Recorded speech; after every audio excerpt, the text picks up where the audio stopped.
Évasion FM Conakry sur 90.7 FM. Des émissions, des débats, des émissions culturelles, des émissions sur le quotidien, ce que vous aimez, vos rêves. Évasion FM sur 90.7 FM à votre écoute. Évasion FM sur 90.7. Combo Combo fait Mouya.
Évasion FM 90.7.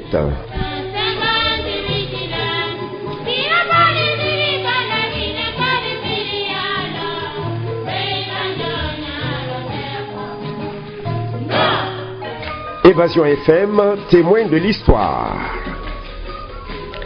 Évasion FM 90.7, témoin de l'histoire, témoin de l'histoire Ataer Maïga.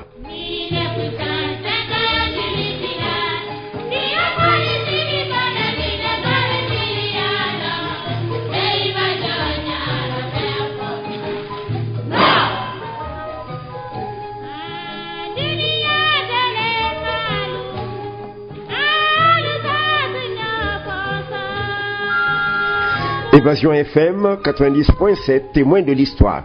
Témoin de l'histoire, Ataer Maïga. Ataer Maïga, Ataer Maïga.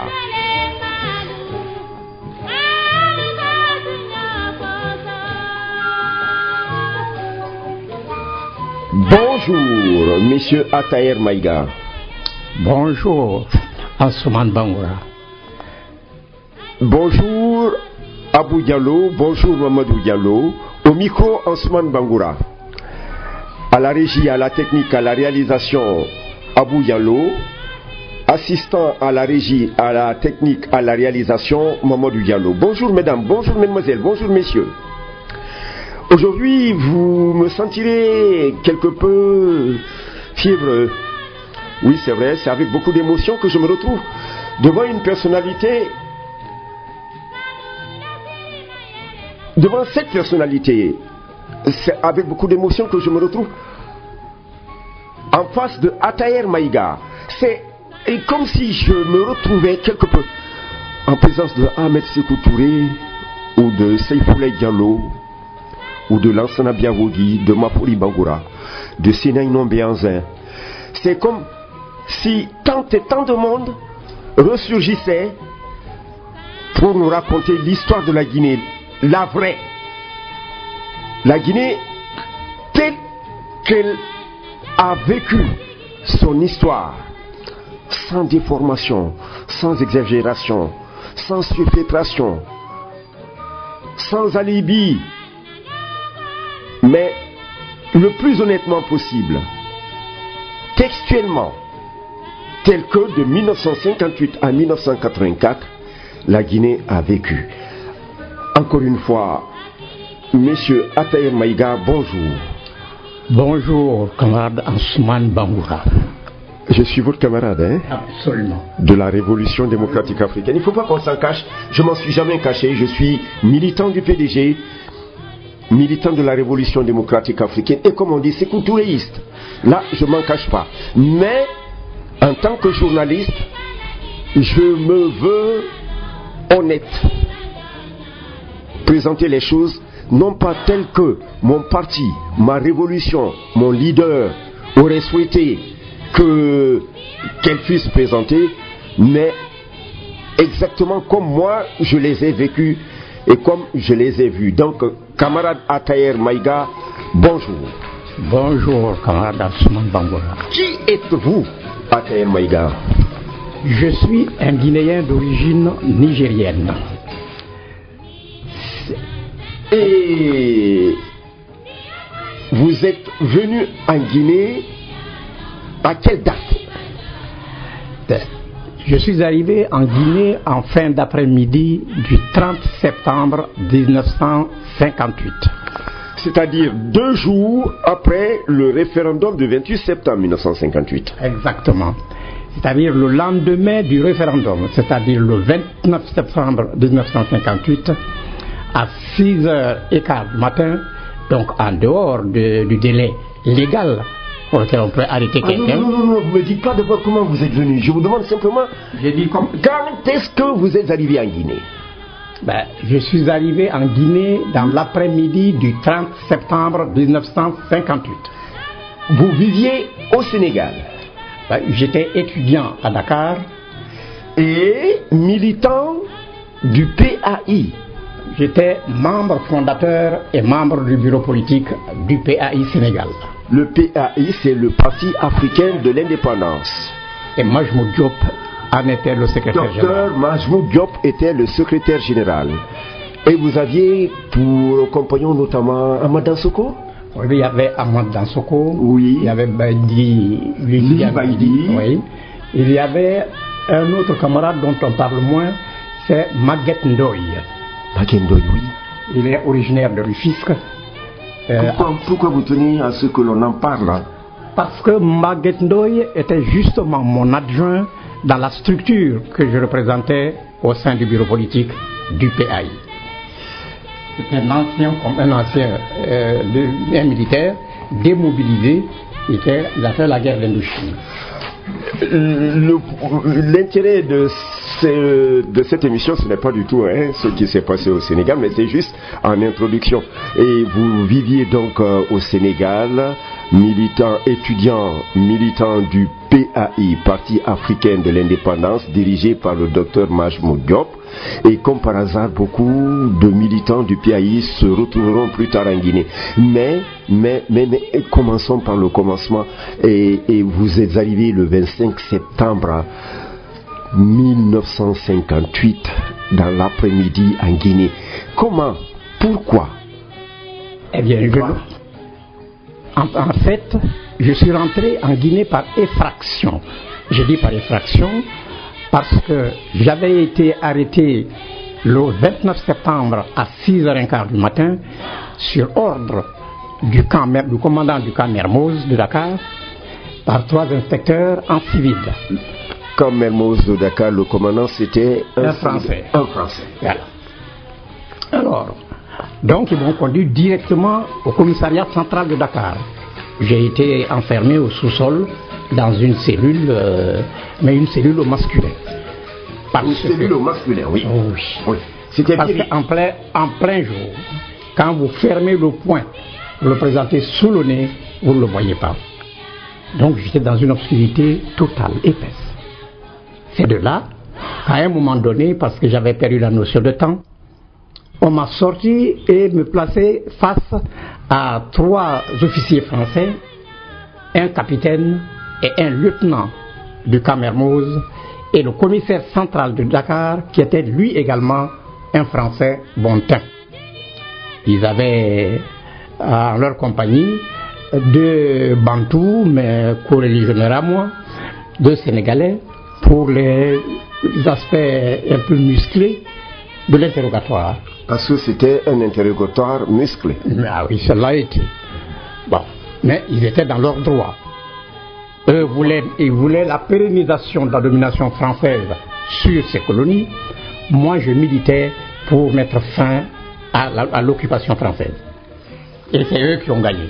Donc, voilà, ils m'ont pris. Je rappelle que nous sommes au lendemain du référendum et le Sénégal a voté massivement. Oui. Oui. Alors que le Sénégal était prédestiné, disons il était prévu que le Sénégal vota pour l'indépendance. Et qu'est-ce qui s'est passé? Est-ce que vous pouvez raconter brièvement les derniers jours, les dernières tribulations? Eh bien, c'est simple, c'est qu'une semaine avant l'arrivée du général de Gaulle à Dakar, le PAI avait mobilisé toutes ses structures pour rendre cette visite, disons, infructueuse pour la France. L'agitation avait occupé pratiquement toutes les rues, et tous les jours, pendant 5 jours, tous les soirs, 5 foyers d'incendie étaient allumés dans Dakar. C'est donc une atmosphère pré-insurrectionnelle. C'est dans ça que De Gaulle est venu à Dakar. De Gaulle est venu à Dakar. Et il s'est passé qu'avant cela, le Sénégal, par ses dirigeants de l'époque, avait annoncé qu'il voterait non. C'est-à-dire, tout le monde était certain que le Sénégal voterait non. Le président Senghor avait dit qu'il voterait non. Non. C'est-à-dire qu'il optait pour l'indépendance. Mamadou Dia avait dit... Tous étaient d'accord pour voter non. À notre grande surprise, à cause justement de cette mobilisation qui a fait peur à tous, et Senghor, et Lamine Gueye, et Mamadou Dia ont tous quitté précipitamment Dakar pour aller en Suisse et en France. Et c'est donc Valdiodio Ndiaye, qui était ministre de l'Intérieur du gouvernement autonome, semi-autonome d'ailleurs, de la loi cadre, a accueilli le général de Gaulle. Ce qui en soi déjà était une insulte pour le président de la République française. Et sur la place Protet, l'accueil a été des plus brûlants. Parce que non seulement l'enceinte de la place Protet était entièrement encerclée par l'armée, personne n'y accédait sans avoir été fouillé au corps au préalable. Personne ne pouvait rentrer. Mais paradoxalement, et à la grande surprise des services de sécurité et surtout de l'armée, en face de la tribune, des banderoles ont été déployées. De Gaulle a pu dire des pancartes, ce n'étaient pas des pancartes, c'était des banderoles sur lesquelles des slogans avaient été imprimés. Ça a irrité et De Gaulle, et évidemment l'armée française qui contrôlait toutes les rues et tous les mouvements dans Dakar. Après le départ de De Gaulle, quand le référendum a été annoncé, le bureau politique du PAI m'a désigné pour représenter le parti à Rufisque.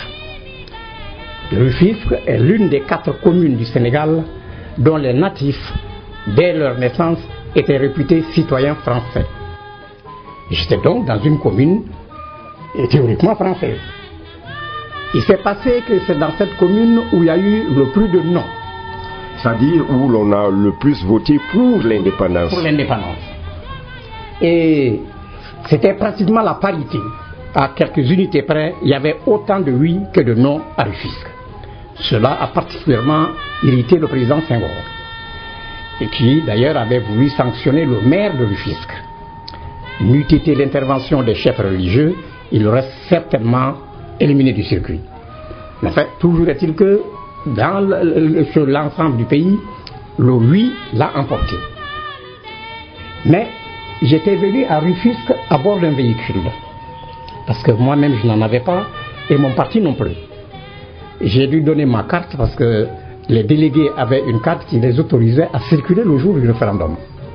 J'ai donné ça à un ami, Aristide Mensa, qui était étudiant en médecine et qui est d'ailleurs devenu par la suite le médecin personnel du président Senghor. C'était un neurologue. Alors, je lui ai donc donné ma carte pour qu'il puisse circuler avec sa voiture. En échange, il m'a déposé à Rufisque et s'est engagé à aller me prendre le soir. Ce qu'il a fait. Ma perte est venue de là. Les résultats ayant été désastreux pour les Français à Rufisque, ils ont tenu à savoir qui j'étais et comment je m'y étais pris pour que le nom ait eu un score aussi élevé. J'ai donc été arrêté à l'aube, à 6h15 du matin, à la cité universitaire de Dakar Fan, par 3 inspecteurs de police en civil. Donc oui, on tapait à ma porte. J'ai même pensé que c'est le personnel d'entretien qui venait pour les travaux du matin. J'étais en train de me peigner. Donc ils sont rentrés par effraction, ils m'ont violenté un peu, ils m'ont mis les mains derrière le dos, menotté, on m'a fait sortir de ma cabine et devant la cité, une traction avant était garée, le moteur tournait déjà, on m'a engouffré là-dedans. L'un des 3 policiers est monté s'asseoir à côté du chauffeur. Les 2 autres se sont mis de part et l'autre de moi. Voilà comment on m'a emmené au commissariat central de Dakar. Et là, on m'a envoyé directement au sous-sol. Comme je vous l'ai dit, j'étais dans une cellule réellement au masculin.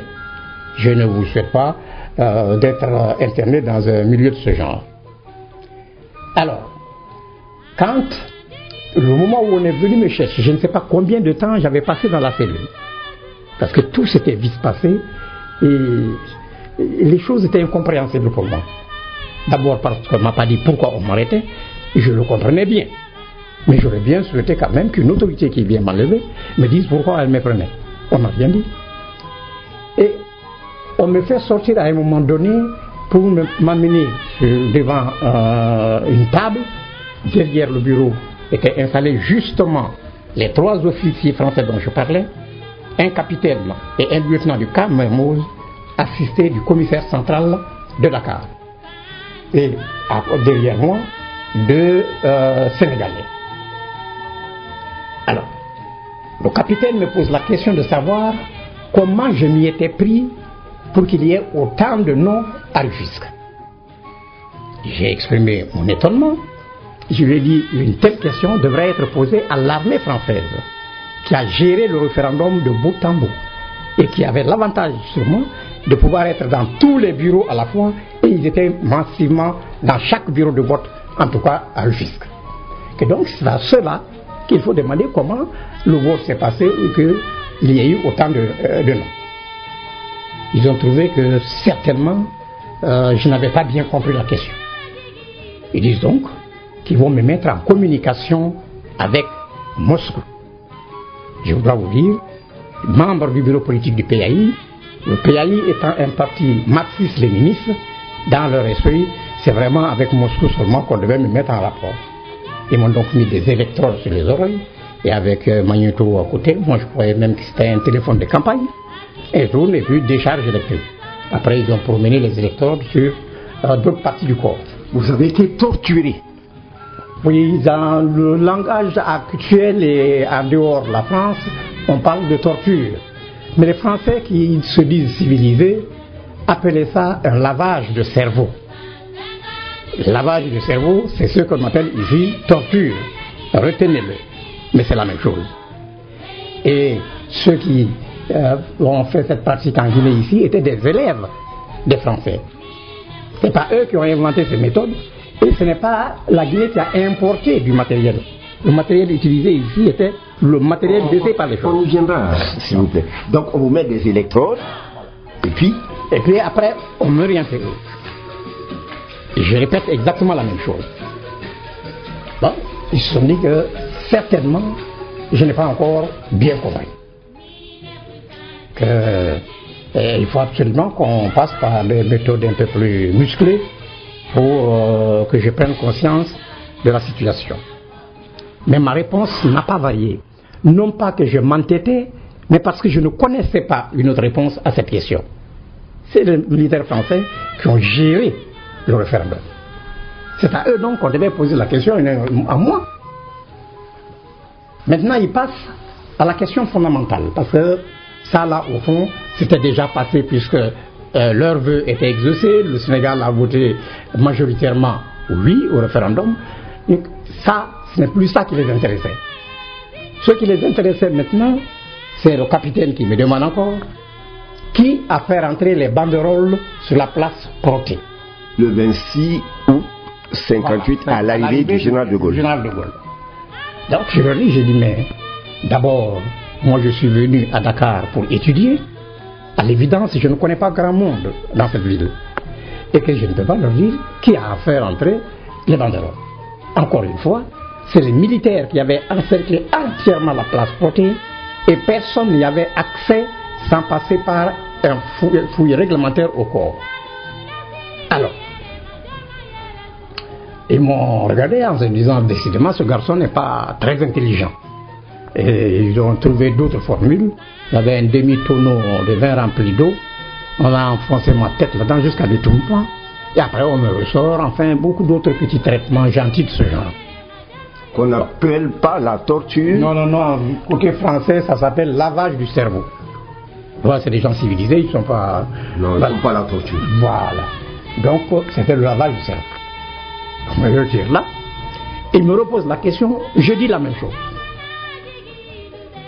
Alors, mais je dis quand même, moi, ce que je sais, c'est que quand, de la place où j'étais déjà rentré, j'ai vu devant la tribune officielle des banderoles déployées, je me suis frayé un chemin pour aller lire ce qui était imprimé dessus.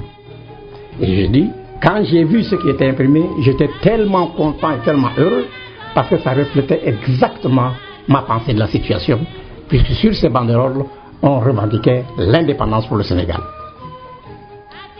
Alors là, j'ai dit que j'étais tellement content que j'ai tenu à rester au milieu des banderoles.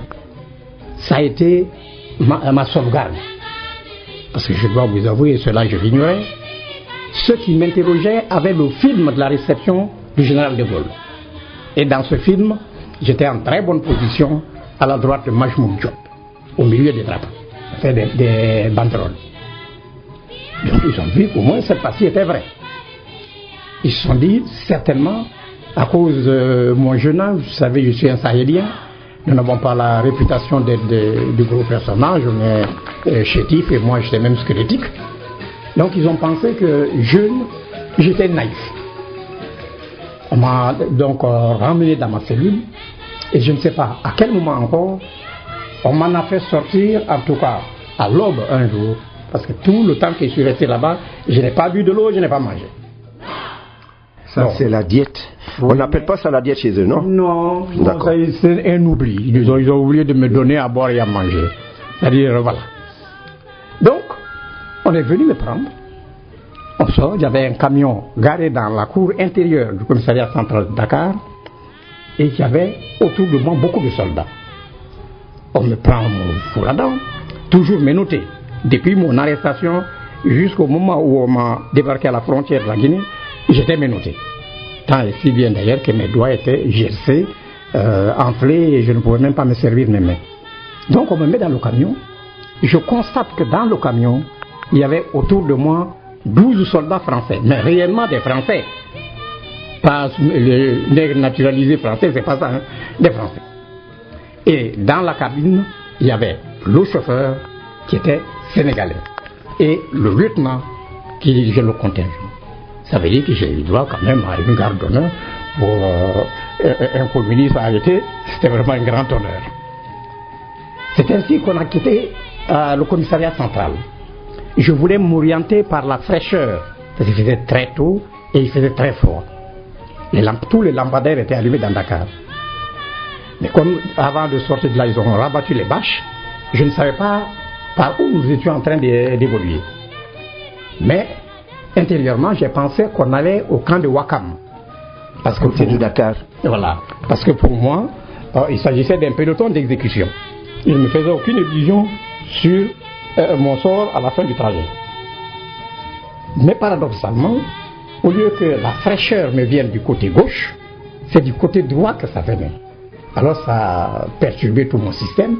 Je ne savais donc plus où nous allions.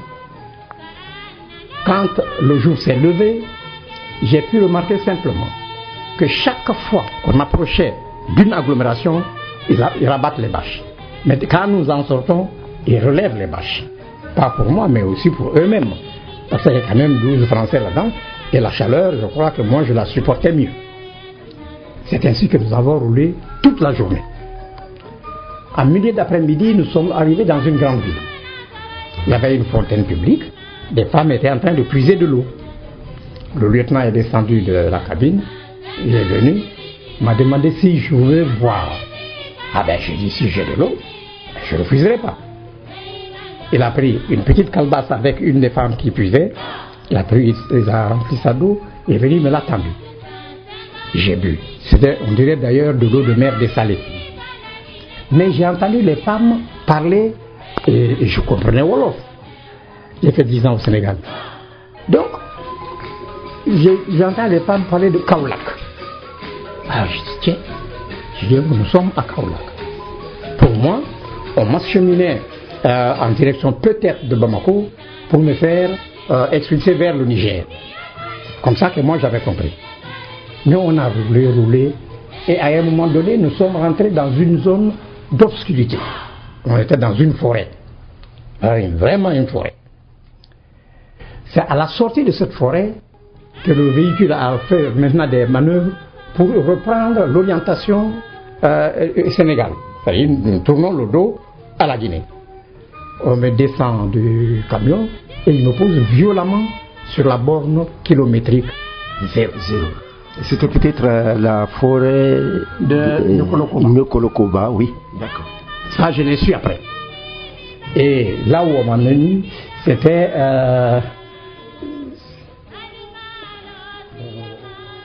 en tout cas dans Yukunkun. J'ai oublié le nom du village, quand je me rappellerai, je vous le dirai. Oui, d'accord. Yukunkun était le chef-lieu de la région qui est maintenant, avec comme chef-lieu maintenant, Koundara. À l'époque, c'était Yukunkun, qui abritait une mission protestante et catholique. Et voilà. Donc, ils viennent, ils me jettent sur ce truc. Kilomètre 0. Et ils débarquent à une grande caisse. Effectivement, moi j'étais assis, il y avait une grande caisse derrière moi. Parce qu'ils m'ont foutu là-dedans, je faisais face à l'arrière du camion. Ceux qui étaient derrière moi, je ne le voyais pas. Alors, c'est cette caisse qu'ils ont fait descendre. C'est plus tard que j'ai compris, dans la caisse, il n'y avait que mes ouvrages marxistes. Et rien que ça. Tout autre ouvrage que j'avais, que ce soit de littérature, de sciences, ils ont tout enlevé, confisqué. On ne m'a donc laissé qu'avec les ouvrages marxistes. Alors, le capital, mais j'ai encore le lot ici. L'anti-during. Donc, ils m'ont laissé comme ça. Et j'étais surpris. Je me dis, mais comment? Quel est ce pays? On prend 13 soldats français pour accompagner quelqu'un qui est censé être un ennemi de la France. On vient le jeter à l'orée d'une forêt. On ne le frappe pas, on ne l'insulte pas, on ne lui tire pas dessus. Je dis, qu'est-ce que ça peut cacher? Bon, à un moment donné, j'ai commencé à faire des exercices pour pouvoir me servir de mes mains. Et puis, c'était surprenant, mais j'ai pris peur. J'ai dit, attention. J'ai dit, ça ne doit pas être gratuit, le fait de me poser là. J'ai dit, nous sommes à l'orée d'une forêt, une très grande forêt. Et les forêts ont la réputation d'abriter des fauves. J'ai dit, peut-être qu'ils préfèrent économiser leurs munitions et faire de moi le repas pour ces fauves. À ce moment, j'ai décidé qu'il fallait que je bouge de ce lieu. Je savais bien quelle était la direction de la Guinée maintenant, parce que sur la borne, quand on fait face à la borne, et côté droit, c'est marqué Guinée, côté gauche, c'est marqué Sénégal. Alors, je commence à marcher en direction donc de la Guinée. Après moins de 100 mètres, je réfléchis, je dis mais je ne peux pas quand même laisser toute ma bibliothèque dans la brousse. Je reviens en arrière et je choisis quelques ouvrages. L'Anti-Düring, Dialectique de nature, Le Manifeste, Fétichisme communiste. Manifeste du Parti communiste. Voilà. Voilà. Donc, je prends ce livre, mais même ça c'était lourd pour moi. Mais enfin, je me suis contenté vraiment de ça d'abord. J'ai commencé à marcher et je souhaitais vivement qu'un véhicule vienne de l'arrière, côté Sénégal donc, pour venir en Guinée. C'était ça ma sauvegarde. Et c'est sur ça que je comptais. À un moment donné, j'entends un bruit de moteur. J'ai oublié de vous dire que les traitements très amicaux que j'ai reçus au commissariat central avaient déjà laissé des séquelles que je porte jusqu'aujourd'hui. Parce qu'à l'heure où nous sommes en train de parler, j'entends des grillons. Mais c'est dans le cerveau. On appelle ça l'acouphène. Alors, de sorte quand il y a un bruit, moi je ne peux pas savoir de quel côté me vient le bruit. Je peux entendre le bruit, mais je ne peux pas m'orienter là-dessus. J'entends donc un bruit de moteur. Je me suis immobilisé, je surveille, j'écoute, je tends l'oreille. Et puis à un moment donné, je vois côté Guinée, un peu loin, une grande colonne de poussière. J'ai compris que c'est certainement de ce côté que venait le véhicule. Bon, j'étais content, il y avait un véhicule, mais j'étais malheureux parce qu'il allait dans la mauvaise direction. Je ne pouvais pas m'embarquer dans ça pour retourner au Sénégal. Quand la voiture est arrivée à mon niveau, c'était une Simca à ronde. Elle m'a dépassé alors que j'ai fait des signes désespérés. Et c'est 100 mètres plus loin que la voiture s'est immobilisée. Ils ont fait marche arrière. Il y avait là-dedans un monsieur qui était un grand boubou. Je peux qualifier maintenant le boubou, c'était un boubou lépi. À l'époque, je ne connaissais pas le nom de ce tissu-là. Il descend et un garde-cercle, en vrai tenue réglementaire de garde-cercle, hein, chapeau, chicha aplati par devant comme du temps de Napoléon, et fusil à l'épaule. Ah, je me suis dit attention, enfin, là une affaire qui commence mal. Le monsieur important qui était devant me demande: c'est toi Maïga? Ah, j'ai dit oui. Moi aussi, en tout cas, je m'appelle Maïga. Je suis venu te chercher. Ah bon? Oui, je dis alors là. J'ai alors là, mon compte est soldé. Enfin, ben, il me demande: où sont tes bagages? Et je fais signe en lui indiquant que c'est de l'autre côté, sur la borne kilométrique 0. Il dit: montez. Le ton était un peu rude. Mais maintenant, je peux vous expliquer pourquoi le ton était un peu rude. C'est parce que tout le monde était nerveux en Guinée. À la suite du référendum. Donc des Guinéens. Des Guinéens. Mais ça, je l'ai su. Après, vous verrez à quel moment. D'accord. Donc, tout le monde était sur les nerfs. Parce que les officiels français avaient un comportement vraiment inamical. Ils n'étaient pas contents et ils le faisaient sentir à tout le monde. Alors, donc, nous arrivons à côté de la caisse. Elle était trop grande pour entrer dans la voiture. Une Simca à ronde. Simca à ronde. Oui. Donc, mais pour les jeunes qui ne connaissent pas, hein, c'était des voitures d'époque, c'était de petites voitures. Oui. Elles pouvaient être confortables, luxueuses, mais c'était de petites voitures. Simca. Oui. Et c'est d'ailleurs des voitures qui avaient été attribuées aux conseillers territoriaux. Voilà. Tout ça, je ne le savais pas. C'était la première fois de venir en Guinée. Pour cela, je vous ai dit que je suis rentré en Guinée par effraction.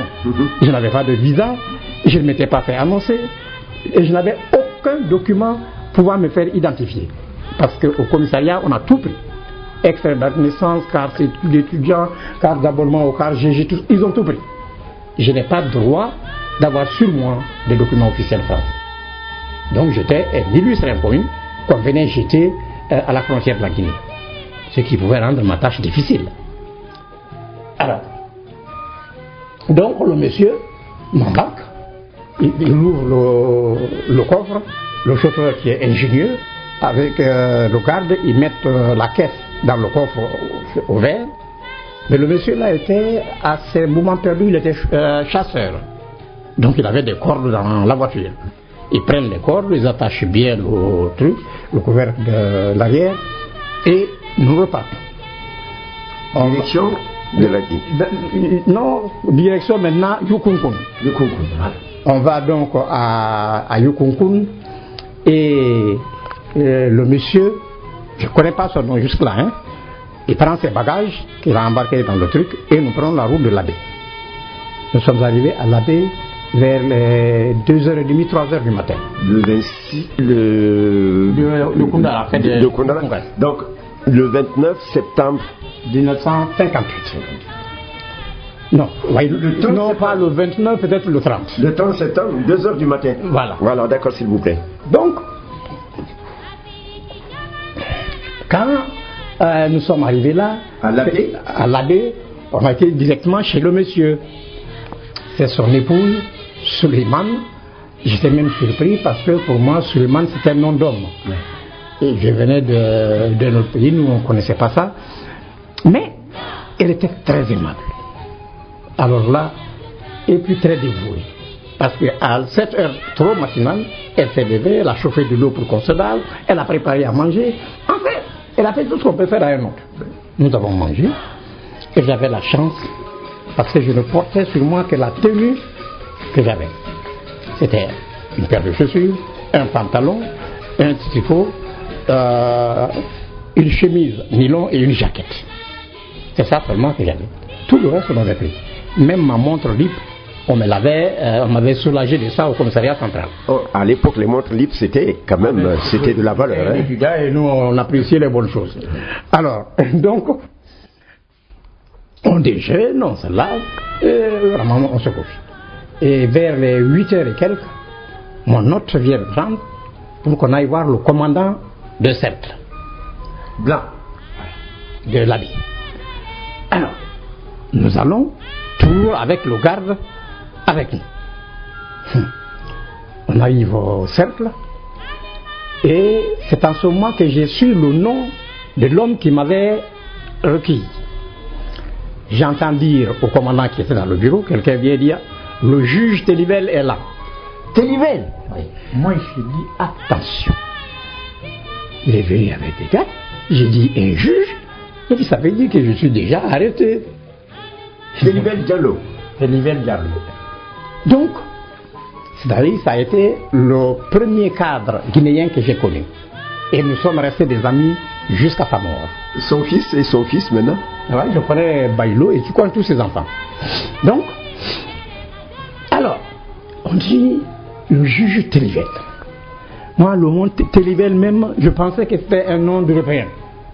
Et Télivel, je dis, qu'est-ce que c'est ça encore? Enfin bref, on rentre.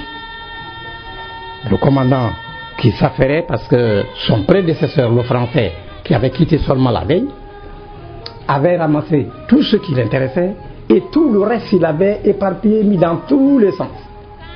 C'est-à-dire que vous pouvez trouver disque 100 pages 1 ou page 2. Donc pour reconstituer les dossiers, c'était un problème. Lui se démêlait dans ça. Il arrête un moment, après il dit à Télivel, il dit il faut le conduire immédiatement à Conakry. Il est attendu là-bas.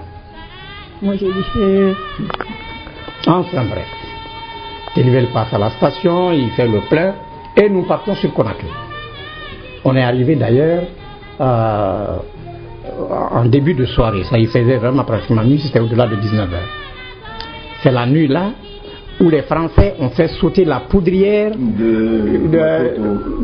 ouais, c'était là où il y a les usines militaires, là il y a la tannerie. La tannerie, Matuto, oui. Voilà, oui. C'est là-bas où il y avait la poudrière. Ils ont fait sauter la poudrière. On s'en souvient comme d'hier. Ben moi, tout le monde a entendu l'explosion sauf moi. Et qu'est-ce que vous voulez? Ça fait 2 ou 3 jours, je suis enfermé, enchaîné, et j'étais fatigué, épuisé. Donc dès que je me suis couché, j'ai dormi. Mais profondément. Parce que, oui, quand moi je dors, les premières heures, c'est vraiment la mort. Alors le matin, j'entendais les gens parler. Les Français ont bombardé Conakry, ils ont fait ceci, les vitres brisées, la terre a tremblé, tout ça là. Et j'avais honte. Parce que moi, je n'avais rien entendu. Mais je ne voulais pas qu'on sache que je n'avais rien entendu. Alors mon premier mensonge a commencé là. Moi aussi, quand je suis avec d'autres, pas à Télébène, j'ai dit, c'est terrible. J'ai dit, l'explosion là, j'ai dit, mais même la terre a tremblé. Comme ça, au moins, on savait que j'avais suivi. Bon, c'est après tout ça, on a déjeuné. Télébène m'a conduit à l'Assemblée territoriale. Quand nous sommes arrivés, on est passé dans le bureau du président de l'Assemblée territoriale. Septembre, hein? Ouais, ça doit être, en tout cas, c'était. Septembre, oui. Ça doit être avant le 2 octobre. Le 2 octobre. D'accord. Parce que le 2 octobre, c'est la proclamation de la République. Donc, on rentre. Pour la première fois, je vois un visage ami. C'était Saïfoulaye qui était entouré de tous les trucs. Pourquoi ami? Parce que Saïfoulaye avait fait le Niger. Et il a même dirigé là des cercles d'études marxistes. Il était secrétaire général du groupe d'études communistes. Et c'est donc une vieille connaissance à moi. Ah, d'accord. Dès qu'il m'a vu du pays, alors il a bondu sur moi, on s'est embrassé. J'ai dit enfin, je suis délivré. Après, il dit à Télébène, il est conduit lui au palais. Je vous dis. Il savait qu'ils étaient déjà informés. Je vais vous expliquer. Voilà, d'accord. Donc, Télébène m'amène au palais. Je trouve le président entouré de tous les dirigeants. Sékou Touré. Sékou Touré. Que tu connaissais déjà par la photo. Parce qu'il avait été grand conseiller de l'AOF. Je l'ai connu à cette occasion. Il y avait lui, il y avait Moussa Diakité, il y avait Saïfoulaye lui-même, etc. Nous étions là, donc, quand je suis arrivé là, le président fait la présentation. Il dit c'est notre camarade qui a été expulsé de Dakar. J'ai compris que lui savait déjà de quoi il s'agissait. Mais je vais vous expliquer comment il l'a su. C'est que, comme c'est le camp Mermoz qui me gérait, j'étais un détenu de l'armée française, le commissaire attendait les instructions du commandant du camp Mermoz, en ce qui me concerne. Le capitaine donc s'est mis en rapport avec son commandant. Il a expliqué les derniers développements, ma réaction, et voilà. Et le commandant lui a donné ordre de me faire expulser en direction de la Guinée. Lui donc a répété ça à haute voix au commissaire. À cet instant-là, il y avait un policier, un Africain, un Guinéen, qui était à côté, qui a entendu. Et quand il est sorti, il a foncé tout droit à la gare, à la poste centrale de Dakar. C'était vers le port. Là, travaillait un de ses compagnons, c'est-à-dire un homme de Gawal comme lui. Celui-là s'appelait Saliou Gawal. L'opérateur là, était un télégraphiste. Il dit à celui-ci, on vient d'arrêter un communiste qu'on doit expulser en direction de la Guinée. Parce que ce qu'il a entendu, c'est ça seulement qu'il pouvait dire. Il ne savait pas vers quelle frontière la Guinée. Ça lui dit, mais comment? Il dit, mais c'est notre leader. C'est un responsable du pays. L'autre dit, en tout cas, on doit l'expulser en direction de la Guinée. Dès que le policier est parti, il est rentré dans sa cabine parce que la France n'avait pas encore coupé les relations télégraphiques entre la Guinée et ses anciennes colonies de l'Afrique de l'Ouest. Donc, il envoie 2 télégrammes. L'un au vice-président du conseil de gouvernement de Guinée, le président Sékou Touré. L'autre au président de l'Assemblée territoriale, Saïfoulaye Diallo, pour leur dire que j'ai été arrêté par l'armée française et que je dois être expulsé en direction de la Guinée. Lui aussi ne pouvait pas dire plus. Aussitôt, ces 2 se sont mis en rapport avec l'abbé et ils ont demandé à un certain Tcherno Mamadouba, qui devait être le successeur du commandant français qui était là, pour dépêcher des gens sur les frontières Mali, Yambérin et Yukonkon. Cet incident, Télibert, lui, a été désigné pour Yukonkon et le commissaire central de l'abbé pour Mali, Yambérin. C'est donc Télibert qui m'a accueilli. Là, c'est donc mon premier hôte guinéen. Oui. Alors, là, quand le président a fini de faire les présentations et autres, tous ceux qui étaient là, il y avait 3 qui voulaient absolument que je loge chez eux. Il y avait l'Ansama Diané, qui avait fait le Niger également. Il y avait Saïfoulaï. Et il y avait le vieux Abdrahman Danen, qui lui également avait fait le Niger. Dans la pipe. Voilà, Oui. c'est ça. Alors, les gens, ils se regardent pour dire, mais qui va l'emporter? Le président dit non, qu'il n'y a pas de débat. La priorité revient au doyen. C'est ainsi donc que mon premier tuteur, c'est Abdrahman Diallo. Il était en ce moment ministre de la coopération. Docteur Abdrahman Diallo. Voilà. Donc j'ai logé chez lui. J'étais ministre de la coopération à ce moment-là. J'étais ministre de la coopération. À l'époque, c'était le département qui contrôlait les coopératives. Voilà, d'accord, très bien. Vous voyez. Donc, ouais. Donc, j'ai logé chez celui-là. Et au moment, le président m'a demandé, puisque quand je venais en Guinée, j'étais encore secrétaire général adjoint de la Fédération mondiale de la jeunesse démocratique, qui avait son siège à Budapest. FMJD. Voilà. Alors, il m'a dit d'assister le camarade Thibou Tunkara, qui était le directeur du service de la jeunesse. Directeur national du service de la jeunesse, qui relevait du ministre de l'Intérieur. Oui. Oui, qui relevait du ministre de l'Intérieur, qui était Fodiba Keïta. Alors, j'ai ainsi commencé mon travail en Guinée par la jeunesse et avec Thibou Tunkara. C'est en ce moment que nous avons pensé, et c'est moi qui ai fait la suggestion, qu'il fallait créer une organisation nationale de la jeunesse. Parce que jusque-là, c'est des sections éparpillées à travers le pays qui communiquaient directement avec la direction du parti. Voulez-vous, je vais vous arrêter là, et je voudrais que nous fassions un petit retour quand même d'ambiance générale en Afrique à l'époque. Et il est souvent dit que la Guinée a été téméraire, la Guinée a opté pour l'indépendance, alors que tous les autres pays, tous les autres peuples africains, sous domination française, vous ne voulez pas de l'indépendance et voulez rester français. Est-ce que vous pouvez donner? Bien, je crois d'abord c'est une mauvaise interprétation. Il n'y avait pas de population dans les colonies françaises qui n'aspiraient pas à l'indépendance. Il y avait simplement qu'il y avait des leaders, des dirigeants politiques qui, eux, parce que corrompus, étaient objectivement pour le maintien de la domination française. Mais pas les peuples. La preuve, c'est que quand les résultats ont été proclamés, partout où vous passez, même au Sénégal, on ne parlait que de la Guinée et de son choix. Avec fierté. Je disais, enfin, il y en a un qui a relevé le défi. Donc, en règle générale, tous les Africains étaient heureux du choix de la Guinée et admiraient le courage des Guinéens. Est-ce que vous pouvez nous dire un mot du congrès du PRA qui a eu lieu en juillet, à Cotonou, oui, juillet 58 à Cotonou? Juste un mot, juste un mot. Bon. C'est-à-dire l'atmosphère qui prévalait avant le référendum, c'était une atmosphère réellement révolutionnaire. Parce que dans toutes les colonies, surtout en Afrique de l'Ouest, tout le monde aspirait à l'indépendance. Tout le monde. C'est d'ailleurs ce qui a expliqué que des gens comme Senghor et d'autres avaient voulu voter non au référendum. Ce n'était pas que... mais c'était la première réalité. Senghor voulait voter pour l'indépendance. Pour l'indépendance. Mais c'était sous la pression, parce que quand ils ont été à Cotonou,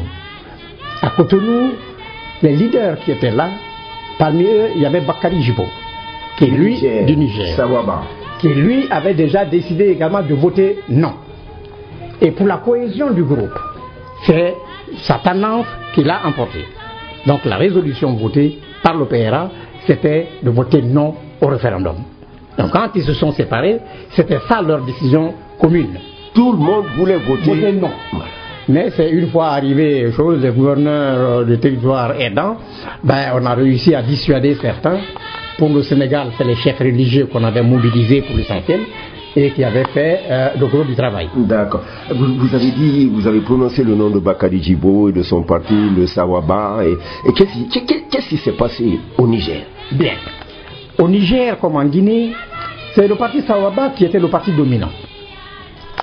Mais puisque le parti Sawaba avait décidé de voter non, et que la France tenait absolument à maintenir dans son giron le Niger à cause des ressources en uranium. Parce que De Gaulle avait, disons, une hantise. Il fallait absolument que la France ait sa bombe atomique. On ne peut pas faire de bombes atomiques sans uranium. Et le Niger était un réservoir inépuisable d'uranium. Et bon marché. Donc les Français, en aucune manière, n'auraient permis que le Niger accède à l'indépendance. Quoi que l'on fasse. Sauf peut-être au prix d'une guerre. Et à ce moment-là, ils nous ont trompés. C'est-à-dire qu'il y avait la guerre d'Algérie qui avait atteint une phase où justement les forces du FLN commençaient à rendre la tâche trop difficile à l'armée française. La pression était très forte sur l'armée française. Donc des Transals, tous les jours, transportaient des soldats français pour les déposer au Niger. Et dans l'esprit de tous les Nigériens, c'était des renforts qui venaient pour prendre les troupes du FLN par l'arrière. Tu vois? Oui. Or, ces soldats étaient venus pour occuper le Niger. Ouais. Il n'y a pas un hameau où il n'y avait pas de parachutistes français.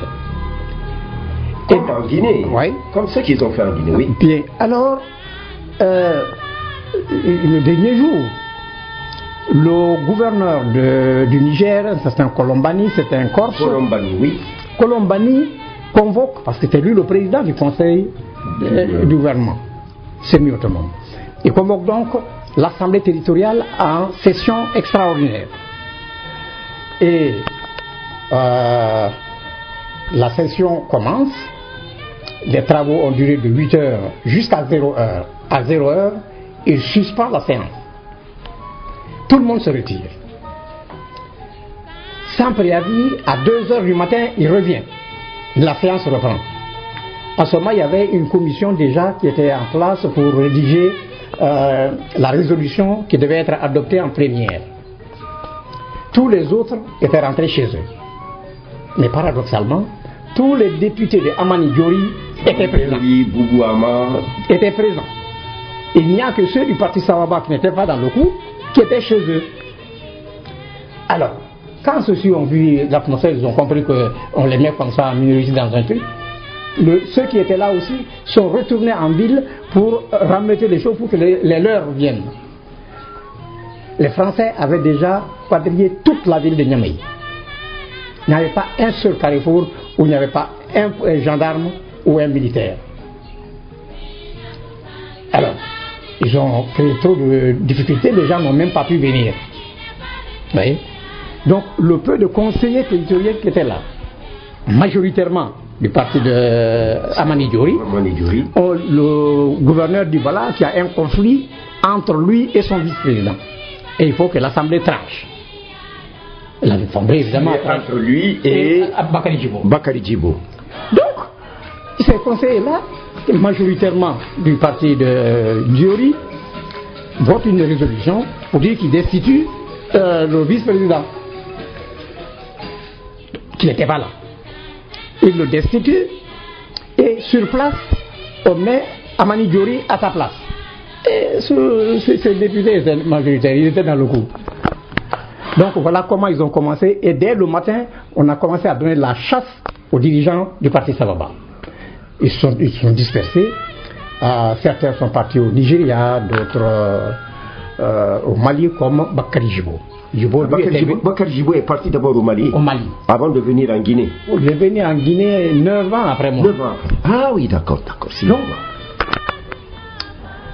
Bakari Djibo, lui, était au Mali. Mais au Mali, on a assassiné le premier responsable de la jeunesse du parti Sawaba, qui s'appelait Ardali Daouda. Il a été poignardé et voilà, ils l'ont assassiné là. Bakari a compris donc qu'il n'était pas en sécurité à Bamako.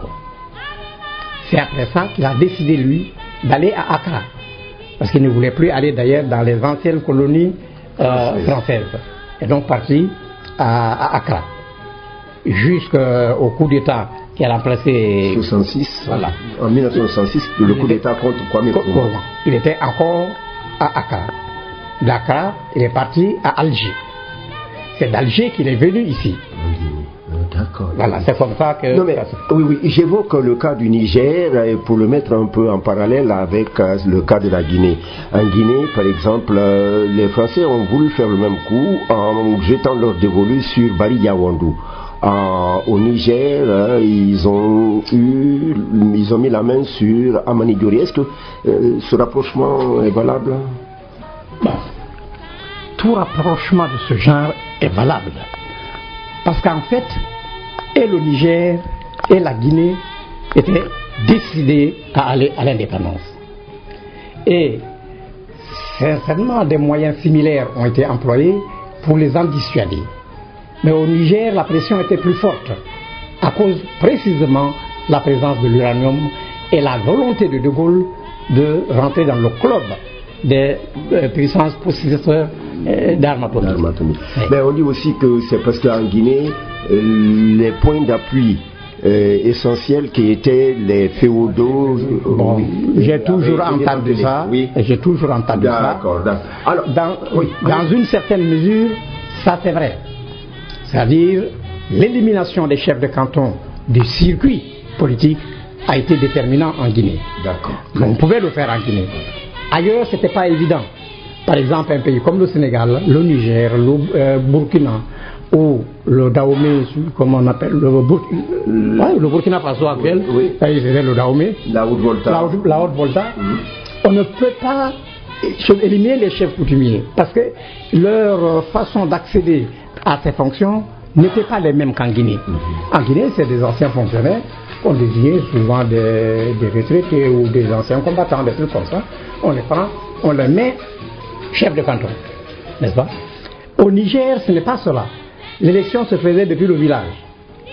Généralement, des anciens combattants gradés, des vétérinaires, des enseignants et les médecins étaient ceux qui pouvaient accéder à cette fonction. Mais parce qu'ils avaient le soutien populaire. Les anciens combattants, parce que eux avaient toujours à la bouche, quand l'administrateur colonial fait des choses qui leur permettent, dit je vais rendre compte au général de Gaulle. Et évidemment, ça a amené les autres à temporiser un peu les trucs. Vous voyez? Bon. Donc, en Guinée, on pouvait les éliminer. Mais ailleurs, ce n'était pas évident. Bon, alors, retrouvons le fil de notre récit. Vous arrivez en Guinée, vous rencontrez d'abord votre premier contact, c'est Télibert Diallo, qui vous convoie, qui vous accompagne à Conakry. Vous rencontrez Seyfoulaye Diallo, président de l'Assemblée territoriale, plus tard président de l'Assemblée nationale, et vous rencontrez Sékou Touré en présence de Abraman Diallo, Lansana Diané, et presque tous les membres du bureau politique. Voilà. Et finalement, c'est à Abraman Diallo, Dr Abraman Diallo, qu'on vous confie. Voilà. Et vous commencez à travailler au ministère de la Jeunesse, non, c'était pas à la direction du service national de la jeunesse. Et votre premier contact là, c'est Tibou Tunkara. J'insiste sur Tibou Tunkara parce qu'il restera votre ami jusqu'à la fin. Jusqu'à la fin, il restera également mon ami. C'est comme tous ceux que j'ai connus à mon arrivée en Guinée sont restés des amis jusqu'à la fin. Tibou, c'était quand même particulier. Tibou et moi, on se rencontrait pratiquement tous les soirs chez Béanvin. Avec Nénékali Kondéto Kamara. Il faut dire que vous constituez la gauche du parti. Oui, bien sûr. Il y avait, on peut énumérer, Fodé Berete, Mamadi Keita, Sénaïnon Béanzin, Tibou Tunkara, Dr Taran Diallo, et qui encore? Nénékali Kondéto Kamara. Ouais. Voilà. Donc, vous avez vécu l'histoire de la Guinée de 1958 à 1984. Je voudrais vous laisser raconter le récit de votre vie et l'histoire de la Guinée. Bien. Donc, c'est après le congrès de la JRDA qui a été convoqué à la Bourse du Travail à l'époque. C'est vous qui aviez proposé la tenue d'une rencontre pour élire une direction nationale de la jeunesse. Parce que l'expérience que j'ai eue pendant que j'étais à la FMJD m'avait amené à comprendre qu'il faut structurer la jeunesse. Il faut une ossature très claire pour que le fonctionnement soit rendu possible sans accroc. Donc j'avais fait la proposition, ça a été fait. À ce congrès, c'est un certain Touré Kandé qui a été élu le premier secrétaire général de la GRDR. Donc après cette étape, le président a décidé qu'il fallait que je vienne à la permanence du parti pour créer une administration du parti qui n'existait pas. Au départ, la permanence du parti, c'était à là où il y a le lynx, là, la rue là, qui descend, qui passe devant la mosquée sénégalaise. Sous l'arbre il y avait un truc, on rentrait sous un portique. Côté gauche et côté droit, il y avait 2 pièces qui étaient occupées par le parti. Et c'était sur la 3e avenue. Ah bon, je ne connais pas le numéro de l'avenue. C'est la 3e avenue. Bien. Oui. Alors, et c'était là-bas la permanence du PDG. Le parti, c'était une maison que voilà. Ibrahim Touré avait mise à la disposition. Et là, il y avait Bangali Kamara à l'époque. Et surtout Daouda Kamara. Daouda Kamara était le secrétaire permanent du parti. Oui. Alors donc le président m'a envoyé, il m'a dit d'aider à asseoir une administration du parti. Et d'ailleurs la note qu'il m'a envoyée, qui était rédigée par le secrétaire politique Saïfoulaye Diallo, indiquait simplement que le camarade Maïga va à la permanence en qualité de secrétaire administratif, mais qui ne relève que de l'autorité du secrétaire général du parti. Donc j'étais là-bas et je ne dépendais que du secrétaire général. De Sékou Touré. Toute ma vie en Guinée. Et c'est juste en 84 qui a fait la note. La note, sur instruction du président. Donc, je suis... Donc, durant toute votre vie, tout votre séjour en Guinée, vous n'avez dépendu que du secrétaire général du PDG. Vous n'avez dépendu d'aucune structure, d'aucune autre personne, sauf lui. Et dans sa fonction de secrétaire général. En tant pas de président de la République. Parce que le président de la République, quand il est absent, il y a un intérimaire. Mais le secrétaire général du parti, il n'y a pas d'intérim. C'est pour cela que je ne dépendais que du secrétaire général. D'abord parce que j'avais un certain franc-parler, je disais à chacun ce que je pense réellement, et le président voulait me protéger contre tous. Et il l'a fait. Jusqu'à sa mort, je n'ai jamais dépendu que de lui.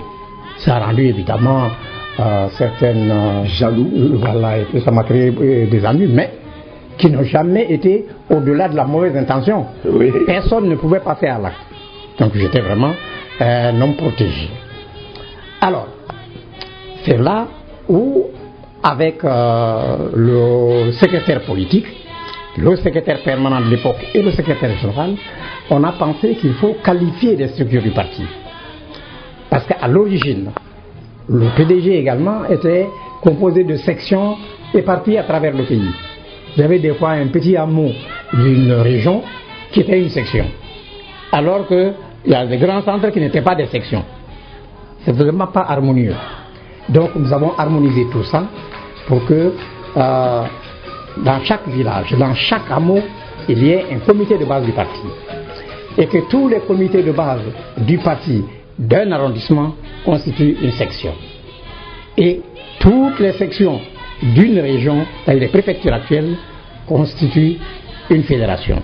Mais l'appellation fédération est venue plus tard, c'est plus tardivement. Alors, donc, et comme le parti était un parti vraiment organisé, le PDG était mieux organisé que le parti Sababa, honnêtement. Et je ne sais pas s'il y avait en Afrique de l'Ouest un parti aussi bien organisé que le PDG, qui avait des militants faciles à mobiliser et disciplinés. Alors, instruction a été donnée donc aux sections du parti d'exercer la plus extrême vigilance autour d'eux. Parce que on a compris qu'il y a une certaine hostilité de la part de la France. L'hostilité ne disait pas son nom, mais on la vivait au quotidien. Par exemple, les Français, sans compter le sabotage économique, la fausse monnaie qu'ils ont pu introduire, etc., mais ça c'est venu en 60. Mais très tôt déjà, ils ont coupé les ressources aux pensionnaires. Donc, ils ne payaient plus les pensions aux anciens combattants. C'était pour les mécontenter. Mais l'État guinéen a pris en charge ces pensions. Or, c'est des gens qui ont risqué leur vie pour la libération de la France. L'opinion en France s'est émue. Ils ont trouvé quand même que des gens qui ont risqué leur vie pour la France ils sont laissés pour compte, et c'est le gouvernement guinéen qui les prend en charge. Quand même, il y a là un anachronisme qu'il fallait résoudre. L'État français fait semblant de faire volte-face et de revenir en arrière. Ils assouplissent donc leur position. Alors que la Guinée avait demandé à faire partie de la zone CFA avec des conditions particulières. Ils ont refusé, ils ne discutent même pas ça. Surtout les Houphouët et Senghor ne voulaient pas du tout qu'on discute ça avec la Guinée. Sinon, ce serait les désavouer eux. C'est subitement cette France-là qui se réveille, qui dit mais bon, elle va payer les pensions des anciens combattants. Et donc, mais il y a une condition. Il faut qu'ils fassent le recensement physique des anciens combattants. Donc ils viennent sur le terrain, ils les voient physiquement, ils les enregistrent. Et que ce contrôle doit être fait par des agents du Trésor public français. L'État guinéen n'a pas vu malice, on a accepté. Ceux-là viennent pour ce recensement. Ils ont sillonné tout le pays, librement. Malheureusement pour nous, en réalité, ils avaient comme mission essentielle, en dehors de ce recensement qui était la couverture, de recruter parmi les anciens combattants des hommes qu'ils pouvaient organiser en groupe de combat pour animer des centres insurrectionnels dans les différentes parties du pays. Et ils l'ont fait effectivement. Mais parallèlement au recrutement de ces anciens combattants-là, ils avaient commencé à cacher le long de nos frontières, avec le Sénégal et la Côte d'Ivoire, des armes. Mais plus la consigne donnée par le parti voulait que les militants soient vigilants, que tout mouvement suspect, toute chose anormale qu'ils voient, ils devaient les porter à la connaissance de leur hiérarchie. Et donc, ce sont les militants du parti, dans les zones frontalières, qui ont constaté qu'il y avait des mouvements intempestifs de gens, inconnus d'eux, qui venaient y passer, des fois c'est la nuit, enfin, ils signalent. Une mission est dépêchée. Cette mission approfondit ces trucs-là et découvre les premières caches d'armes. Quand les caches d'armes-là ont été trouvées, le parti a organisé un meeting. On a montré les armes et on a dénoncé la source des armes. Les Français étaient pris de court. Et les anciens combattants, certains ont eu peur. Eux-mêmes sont venus rendre les armes qu'on leur avait données. Et ils ont révélé le reste. Ça nous a permis de savoir que ce qu'on a vu à la frontière n'était qu'une partie d'un complot plus vaste. Par exemple, il se passait qu'au même moment, à Conakry, l'inspecteur du travail, un certain Diallo Ibrahima, et l'imam de Koronti, des commerçants libanais tels que Chaloub, un français pharmacien Debonnet, eux avaient mission. Debonnet ou Rossignol? Non, Debonnet, pharmacien, oui. D'accord, c'est Debonnet. Alors, Rossignol aussi était là-dedans. Donc, Rossignol était plutôt ophtalmologue. Hein. Ouais, ouais. Alors donc, quand cet autre volet a été découvert, savoir qu'il y avait l'implication de ceci dans l'imam qui, Koronti, je vous le rappelle, à cette époque, est fait le quartier le plus chaud de la Guinée. On l'appelait Indochine 2. Indochine 2. Oui. C'était le quartier le plus chaud. Donc, l'imam de là-bas, qui est une autorité morale et religieuse, était recruté par la France et devait mobiliser ces jeunes pour les amener à créer la pagaille dans Conakry. Donc, parallèlement à ce que les anciens combattants devaient faire dans les autres parties du pays. Alors, mais, puisqu'à Conakry comme ailleurs, les militants étaient vigilants, ça aussi, ce volet a été découvert. Et très rapidement, ils ont été neutralisés. Mais il y a eu une bavure. Ils ont été neutralisés. Fodéba Keïta, qui était le ministre de l'Intérieur à l'époque, s'est acharné pour faire disparaître tous ceux qui ont été arrêtés, sauf les Français, bien sûr.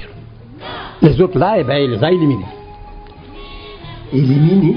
Et est-ce que tu as entendu parler après et des Chaloubio? Non. Fodéba avait réglé ça de façon un peu expéditive. Le bureau politique met en place une commission restreinte qui s'est réunie autour de la question. on a trouvé quand même, trouvé une excuse à Fodéba. On dit c'est un jeune patriote, il est fougueux, etc. Peut-être qu'il a été un peu trop dur dans l'accomplissement de la mission, mais enfin, il ne devait pas être mal intentionné. C'est comme ça qu'on a compris. Mais, le bureau politique retient qu'il a quand même privé la direction du parti d'une source précieuse d'informations. Parce qu'on avait besoin d'être informé profondément sur la signification réelle de ce complot. Voilà. Mais on n'avait plus ce truc. Le bureau politique a donc conclu que ce complot était une affaire classée, mais à suivre. Ça veut dire qu'elle n'était pas du tout classée. On devait être vigilant. Ce qu'on a fait. On pensait que un autre complot, qui devait être le prolongement de celui-là, allait surgir d'un moment à l'autre. On a élevé le niveau de vigilance et c'est le complot qui a suivi, c'était celui des marxistes des PAI Sénégal et Guinée et du syndicat des enseignants. Mais ce complot...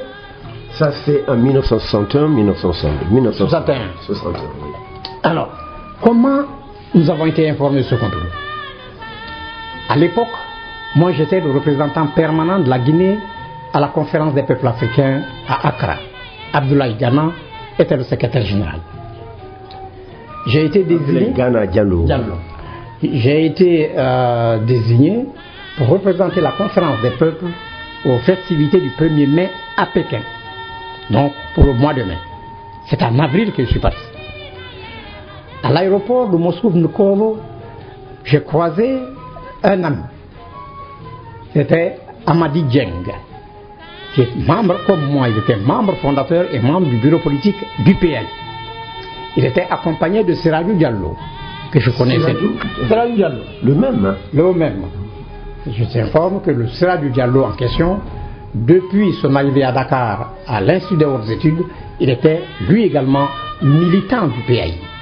Et il l'est resté jusqu'à son retour en Guinée. Il était militant du PAI. Serajou Diallo, hein? Mais on dit aussi qu'il a été responsable de la JRDA à Dakar, non? Non. Donc, vous rencontrez à l'aéroport de Moscou-Vnukovo Amadou Dieng et Serajou Diallo. Donc, quand on s'est vu, Amadou Dieng bondit sur moi, on s'embrasse, on est des camarades de parti. Donc, mais immédiatement après les embrassades, le voilà qui passe à l'offensive. Il attaque le régime de Kédiché, mais avec une violence rare et qui ne s'expliquait pas. On venait de s'embrasser, on est content, et voilà qui passe à l'offensive. Malheur lui en a pris, parce que lui se fondait toujours sur des informations qu'il recevait de tiers. Moi qui étais avant ça à la permanence du parti, et c'est entre mes mains que passaient tous les dossiers, j'étais mieux informé que lui. Ce n'est pas parce que j'étais plus intelligent ou quelque chose, mais j'étais mieux informé. Donc tout ce qu'il portait comme accusation, je le démontais facilement. En fin de compte, il était excédé.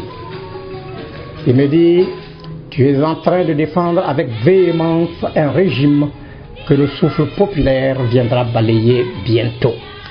Juste à ce moment, les haut-parleurs invitent les passagers en transit pour Irkoutsk et Pékin de se présenter à l'embarquement. Nous nous séparons. Dans l'avion entre Moscou, Irkoutsk et Pékin, j'ai passé mon temps à réfléchir.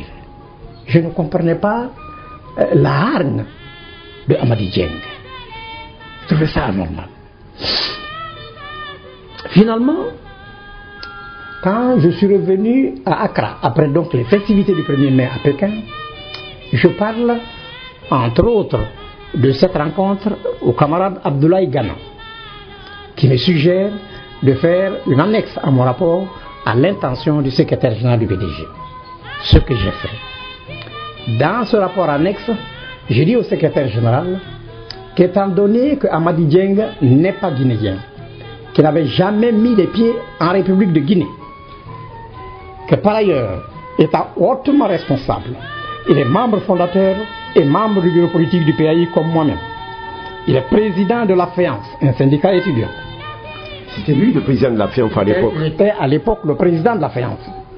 J'ai dit, il ne peut pas dire... FEANS, Fédération des étudiants d'Afrique noire en France. Donc, il ne peut pas affirmé avec autant de certitude, autant de conviction, que bientôt le souffle populaire viendra balayer le régime populaire et démocratique qui est en Guinée, s'il ne se fondait pas sur quelques informations, des données qui ont emporté sa conviction. Il dit pour ce motif, et parce qu'il évolue dans un milieu étudiant, il est responsable d'un syndicat étudiant. J'ai dit, je suggère au secrétaire général du parti d'exercer la plus extrême vigilance dans les milieux scolaires et des étudiants de Guinée. Le président a mis mon rapport sur le sommet de son bureau. Nous étions au mois de mai. Et donc vers mai, juin, juillet, août, septembre, octobre, c'est en novembre que le bureau du syndicat des enseignants se précipite à son bureau là-bas avec un mémorandum qui était un peu, c'était même injurieux pour le parti. Le président, qui a de la suite dans les idées, et surtout parce qu'il était informé par ailleurs que le même mémorandum avait déjà fait le tour de la sous-région. Beaucoup de chefs d'État de la sous-région avaient déjà reçu ce document. Le gouvernement guinéen, qui était destinataire de la chose, reçoit en dernier lieu. Le président a dit attention. Il a donc demandé qu'une enquête préliminaire soit ouverte. C'est à ce moment qu'il avait demandé de constituer une commission nationale d'enquête. C'était donc plus faux débat seul qui gérait les enquêtes, comme par le passé. Maintenant, c'est cette commission et elle était présidée par Léo Maka, qui était le secrétaire permanent. Alors, on a donc interpellé les 12 membres du bureau du syndicat des enseignants. À l'enquête préliminaire, il s'est avéré que seulement 5 étaient au courant de la rédaction de ce mémorandum. Les 7 autres avaient été tenus soigneusement écartés de la rédaction du document. Donc, les 7 là ont été libérés. L'enquête approfondie autour des 5 a révélé, tandis que des membres du bureau du syndicat étaient tenus à l'écart, qu'il y avait des éléments qui n'étaient même pas des enseignants, et donc qui n'appartenaient pas à son syndicat, qui étaient parmi les concepteurs et les lecteurs de ce mémorandum. C'était des ingénieurs, des magistrats, etc. Donc ça, eux ont été interpellés à leur tour.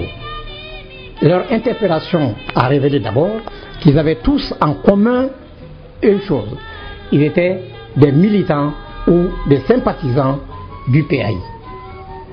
Or, le PAI s'était autodissous après la visite que Majmoud Diop a effectuée en Guinée. Mais Majmoud Diop lui-même a été emporté par l'élan de cette réception. S'il vous plaît. Majmoud Diop est arrivé en Guinée après l'indépendance. C'était avant 59. Avant 59. C'est-à-dire à la fin de l'année. Non. Majmoud Diop s'était réfugié à Bamako. Oui. Puisqu'il était à Bamako, et c'est là-bas qu'il a conçu l'idée de venir en Guinée. C'est donc de Bamako qu'il est venu en Guinée. Comme il avait fait voter non, comme le PDG, le président, enfin le bureau politique du PDG, a décidé de lui réserver un grand accueil. C'est pour cela qu'il y a eu une grande mobilisation. Mais Majmoud Diop a pensé qu'il devait ça à son aura personnel. Que c'est à cause de son aura-là que la population s'est mobilisée. Alors que c'est la capacité de mobilisation du PDG et ses militants qui ont... voilà. Ils n'avaient pas compris. Alors, mais il a quand même demandé à l'époque l'autodissolution du PAI et demander à tous ceux qui sont du PAI d'intégrer individuellement le PDG. Donc, et la commission d'enquête s'aperçoit que le noyau non-enseignants qui avaient participé à la conception et à la rédaction du mémorandum, que vous jugez presque injurieux pour le gouvernement, que ce noyau-là était composé exclusivement d'anciens membres du PAI. Voilà.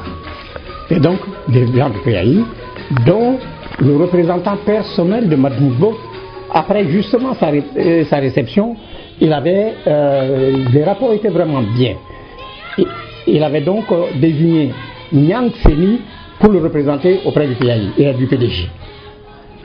Alors, donc l'interpellation de ces nouveaux éléments a amené à découvrir qu'ils avaient déjà noyauté le syndicat des enseignants. Mais pas seulement, qu'ils s'étaient assuré le soutien de l'ambassadeur de l'Union soviétique à Conakry, qui s'appelait Daniel Solod. Alors, et c'est ce qui explique que le gouvernement guinéen ait pris la décision d'expulser l'ambassadeur de l'Union soviétique, qui par ailleurs, parce que l'Union soviétique était la principale puissance qui appuyait la Guinée sur le plan international. Mais c'était aussi le plus grand soutien de tous les mouvements de libération de notre continent. Et c'est à cause de l'implication de l'Union soviétique que la Haute Cour de justice a qualifié ce complot de simple menace subversive des enseignants. Effectivement. Mais ce n'était pas une menace, c'était vraiment un complot. Non, mais parce que là, Sidi Koumbélé Keïta, par exemple, l'historien Sidi Koumbélé Keïta dit menace subversive des enseignants. Il n'a pas désigné, il dit pas complot.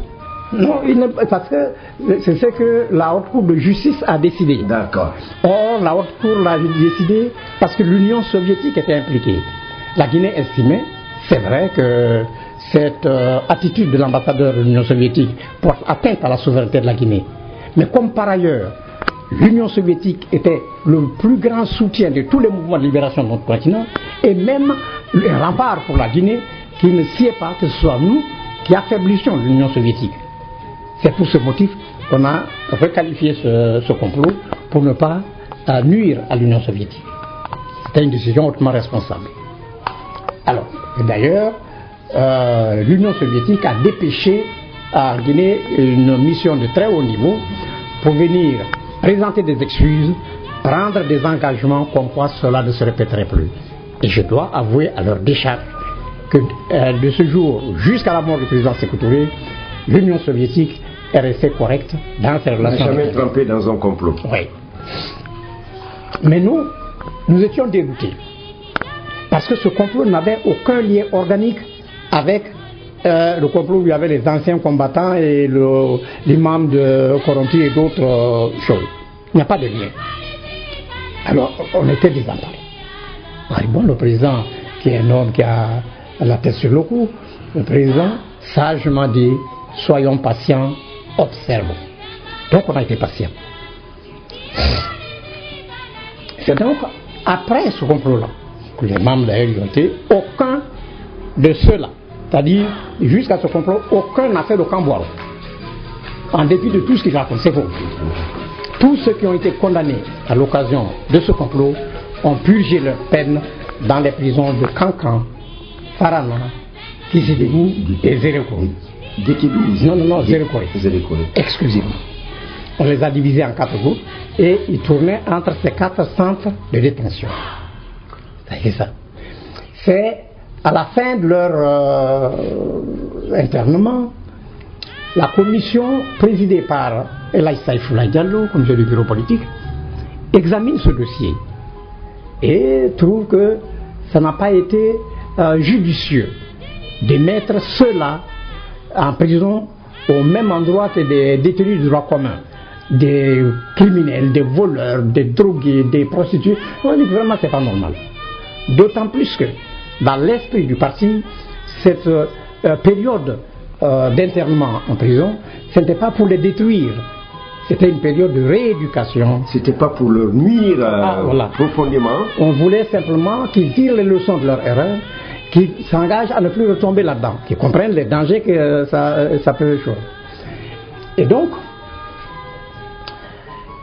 à cette réunion, quand Saïfoulaye a fait ces observations-là et d'autres, on a dit il faut créer un centre spécial pour les détenus politiques. Il ne faut pas les mélanger avec les détenus de droit commun. Parce que c'est vraiment pas bien, parce que c'est des cadres supérieurs et c'est pas la peine de les humilier à ce point-là. Mais où construire un centre et combien de temps cela allait prendre? Parce que cette question s'est posée immédiatement après la découverte du complot Petit Touré. Ça, c'est en 65. Alors. En 65. En 65. Donc, mais Daouda Kamara, qui était le permanent, sujet, il dit, mais... Daouda Kamara était encore secrétaire permanent. Il était encore secrétaire permanent. C'était pas Léon Maka, non? Hein? Non, c'était Daouda Kamara qui était le secrétaire permanent au moment où ce constat a été fait. C'est immédiatement après que Léon Maka est venu. Donc, Daouda propose le camp de la garde républicaine de Kamayenne. On a dit parce qu'on a dit qu'il faut dans ce centre-là, qui est un centre, un lieu de récréation, un centre où on peut faire du théâtre, des choses, des salles pour faire la peinture ou d'autres formes d'art, et des terrains pour les différents sports, etc. etc. Daouda a fait remarquer que toutes ces conditions étaient réunies au camp de la garde républicaine. Et en plus, que la surveillance devient facile, puisque les gardes qui ont vocation de veiller sur les détenus étaient là. C'est ainsi donc que le camp de la garde républicaine est devenu un centre de détention. Donc à partir du complot Petit Touré. Avant, il ne l'était pas. Avant le complot Petit Touré, le camp de la garde républicaine n'avait jamais abrité de détenus.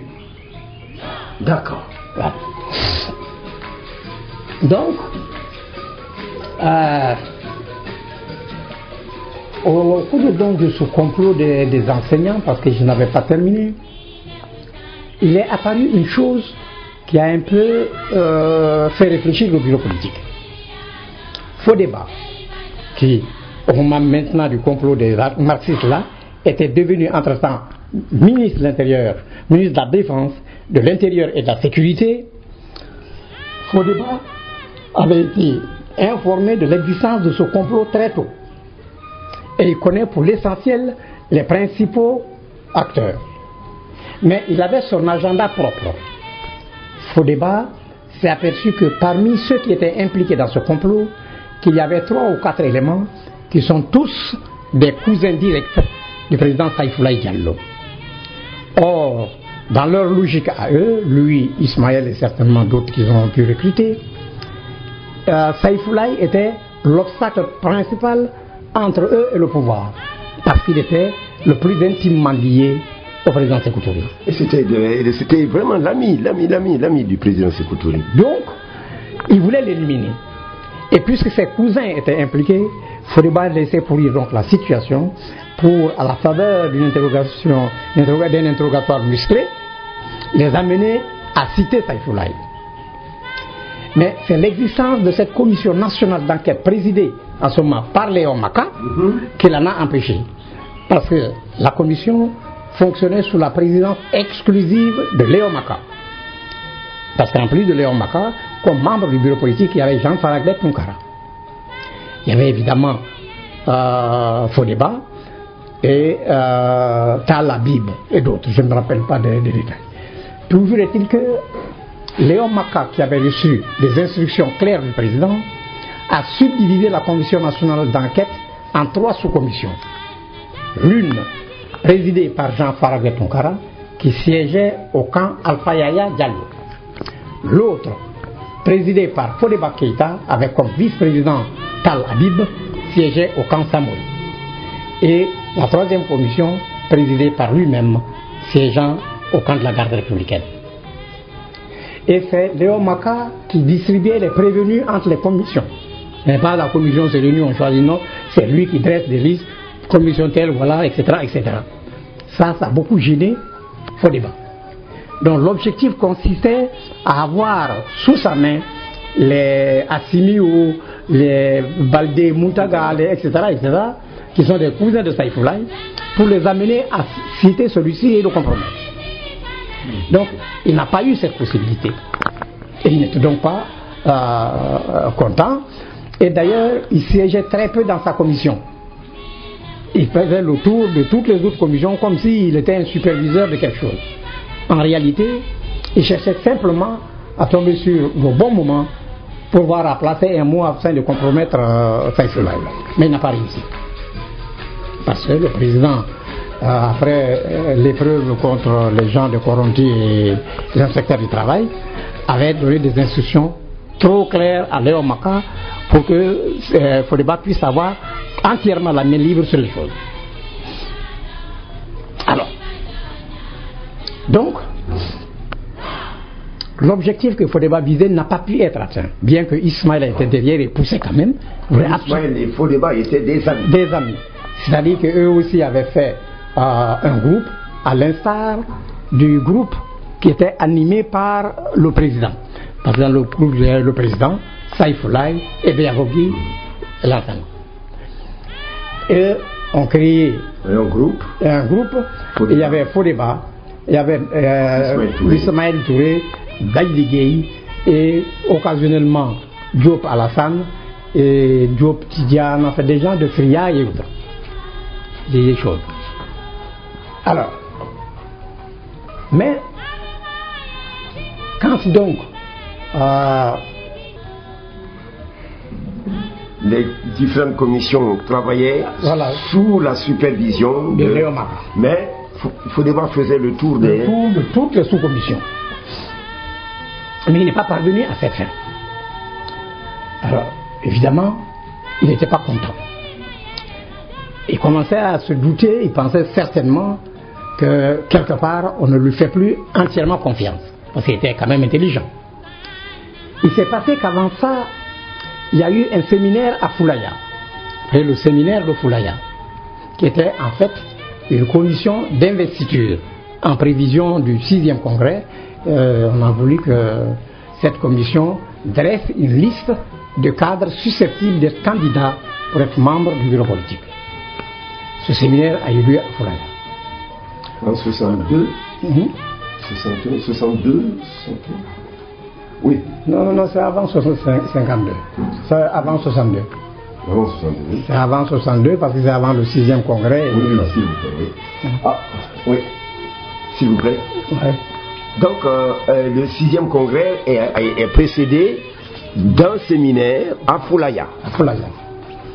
Fodeba, qui était le tout-puissant ministre de la Défense, de l'Intérieur et de la Sécurité, qui avait autorité sur les gouverneurs, avait déjà préparé le terrain pour être accepté comme candidat.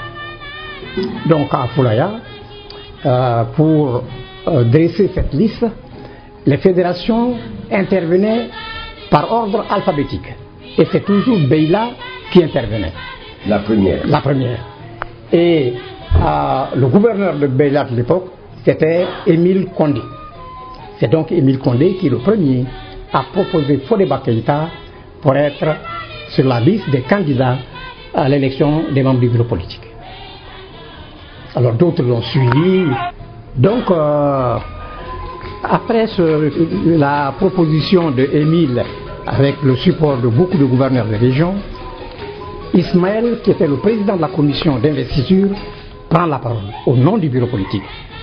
Il fait observer au séminaire, au terme des statuts et du règlement intérieur du parti, ne pouvait être candidat à l'élection comme membre du bureau politique que les membres statutaires du Congrès. Fodeba n'était pas membre statutaire du Congrès. Et par conséquent, et pour ce motif, sa candidature ne pouvait pas être retenue. C'est Ismaël donc qui récuse la candidature de son ami. Ça n'a pas plu à Fodeba. Fodeba a donc estimé qu'au fond, en réalité, Ismaël se fait passer pour son ami, mais ce n'est pas tout à fait évident. Parce qu'il ne veut pas qu'ils soient des alter égaux. Vous savez, l'insuffisance idéologique de tous ces gens-là explique certaines choses. Sinon, quand tu veux faire un coup d'État, tu renverses un régime. Tu n'as plus à t'embarrasser des structures et des instruments de ce régime. Parce que tu casses tout, tu mets ce qui te convient. Mais eux veulent renverser le régime, mais prendre tout l'appareil tel qu'il est et l'utiliser à leur fin. Or, à l'époque, c'était la prééminence du parti. Ismaël, membre du bureau politique, était préférant à tous les autres membres du gouvernement qui n'étaient pas du bureau politique. Mais lorsque le président était absent de la Guinée, c'est Fodeba qui était président par intérim. Il est arrivé, Fodeba, c'était le ministre de la Défense.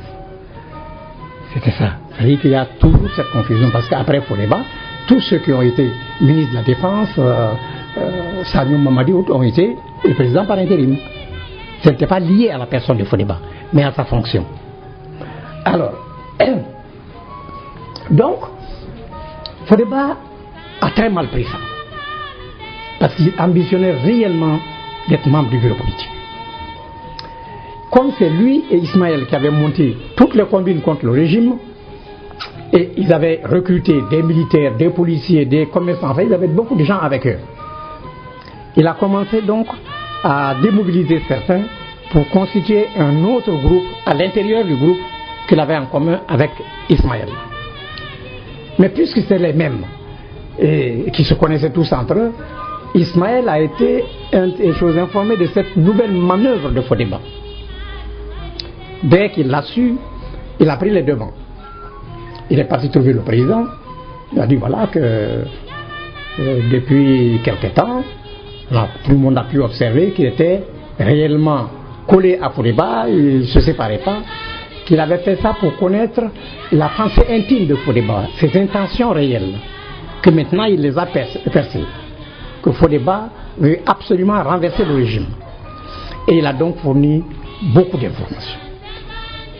Le président a pris acte, et dès le lendemain, c'est Makasuba Moriba, qui était à l'époque chef de la sûreté, qui a été nommé secrétaire d'État à la sécurité.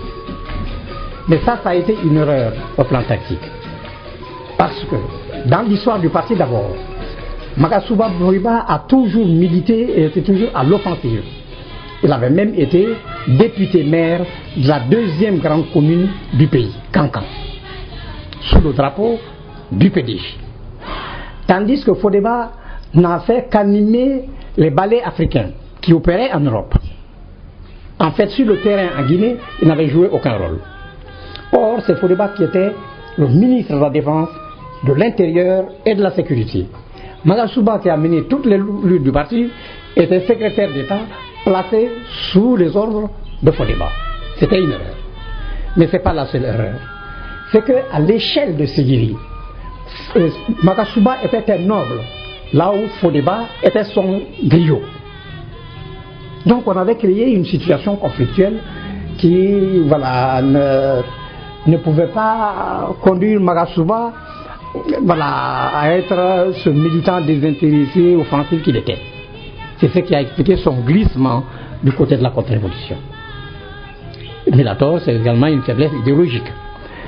Enfin, donc, quand le président qui a compris ce danger cherchait comment corriger cette erreur, c'est en ce moment que le complot Petit Touré, là dont je vous parlais, a éclaté. Quand le complot Petit Touré a éclaté, et c'est Léon Maka qui présidait la commission nationale d'enquête, et il a donc continué à gérer, Fodeba a été cité. Bon, le président n'a pas donné suite à cette information. Mais Fodeba était tenu à l'œil, mais il ne le savait pas. Fodeba a été désigné pour représenter le gouvernement guinéen une mission au Sénégal, à Dakar. Avant d'aller, il réunit ses complices militaires pour leur dire que si, à son absence, on touchait à ses prérogatives ou qu'on porte atteinte à ces choses, de passer immédiatement à l'action. Le message était reçu par les militaires. Il réunit les éléments du complot qui avait été interpellé. Parce que là, ça a été un coup de filet qui a pris de coup tout le monde. Pratiquement tous ceux qui étaient dans le complot Petit Touré ont été arrêtés en même temps. Pourquoi ils ont été arrêtés tous si facilement? C'est parce que Petit Touré était un pion de Félix Houphouët-Boigny. Houphouët, comme la France, avait fait un mauvais calcul. C'est-à-dire, eux ont pensé que l'audience que le président Sékou Touré avait en Guinée, il le tenait du fait qu'il était un descendant de l'Almami Samori Touré. C'est possible que cela ait joué, mais ce n'était pas l'aspect fondamental. C'est les luttes réelles qu'il a menées, d'abord sur le plan syndical et sur le plan politique, qui lui a conféré cela, et sa capacité de mobilisation et d'organisation. Mais eux ne voyaient que la seule filiation. Et donc, vous pouvez à penser qu'en lui opposant un autre descendant de l'Allemagne Samori, il faisait le contrepoids et que la France et lui aidant avec les gens qui sont corrompus, ils peuvent facilement le renverser et que les Guinéens adhéreront à ce nouveau choix. Ça a enrichi Petit Touré, qui était un illustre inconnu en Guinée. Il était commerçant en Côte d'Ivoire, mais il n'était pas connu des Guinéens. Donc, il allait ouvertement à l'ambassade de France, il promenait là ses consignes, il sortait, il faisait... En fait, il se battait à visage découvert. Il a formé un parti politique. C'est à partir de l'ambassade de France que ce parti a été conçu. Et il avait les instruments pour présenter ce parti. Ça a été fait à l'ambassade également de France. C'est à cette occasion que lui, il a été interpellé. Et leur truc a été découvert. Alors, donc c'est après ça que Fodéba a donc demandé à tous ceux qui ont été pris dans ce complot-là que si on les interroge, eux, ils n'ont qu'à tout nier, qu'ils se chargeraient après de les libérer. Mais qui va à Dakar, il reviendra très rapidement. Donc, il s'en va à Dakar, on n'a pas touché à ses fonctions.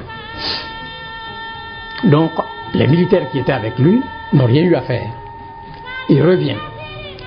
Il s'est passé qu'entre-temps, quand il a demandé aux détenus de tout nier, l'un d'entre eux qui était très fier et qui était le jeune frère direct de Petit Touré, quel est Tiki Touré, il a dit à nous que lui, si on l'interroge, il ne va pas mentir.